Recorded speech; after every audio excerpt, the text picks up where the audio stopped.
it's Rachel from Hervor here, and I'm here to show you how to change your watch strap. Our quick release straps requires no tools, and you can change your straps on the go. Simply turn your watch over and you'll see a lever where the strap connects to the watch case.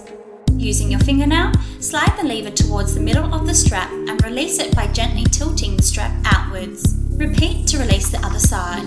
Take note that the shorter strap connects to the top of the watch and the longer strap connects to the bottom. Place your alternate strap in position and insert the pin that is opposite to the lever into the hole of the watch case. Once in place, slide the lever towards the middle of the strap and align the strap into place. Release the lever and the pin will lock the strap. And when it does, you'll hear a click. A little trick I like to do is to position the strap over the back of the watch case like this. So when I slide the lever back, it will fall into place. And that's it. It's super easy to swap straps on your new Hervor watch.